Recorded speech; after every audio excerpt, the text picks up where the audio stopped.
Hi, Jenny here again, and the subject is again rhubarb. I just realised another thing that could be worth talking about, and people ask us quite often about this with oxalic acid in rhubarb. Some of the old varieties of rhubarb have this kind of acid in them, which is really not that healthy for us, and we have to watch out that we don't eat too much of it. There are new varieties, and these ones included, that just don't have that much of this oxalic acid. They're bred in that way to make it safer. So all of these plants here I planted from seed quite a few years ago. I've given away a lot, but I still have a lot left. I think the variety is Glaskins.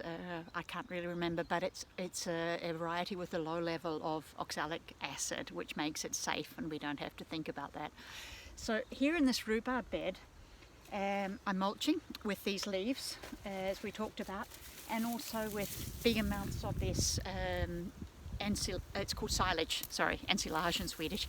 Silage. It's basically just straw. It's failed fermentation barrels for animal feed, but I get some from the local farmer every year in big white bales, and push it under the plants. It stops the weed growing, it manages the moisture, but it also just helps the plants to have a good life.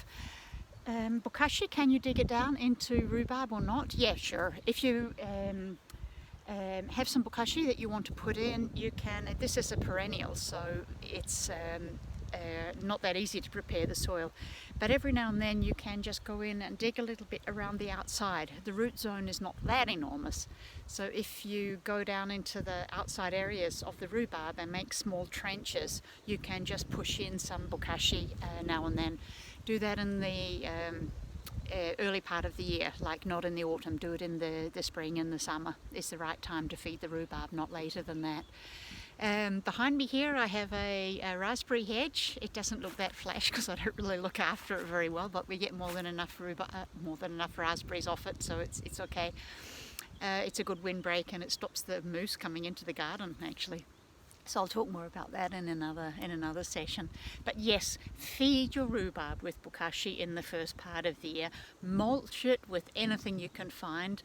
And don't worry about the oxalic acid if you've got new varieties, but otherwise check out which varieties you've got and take care of that one.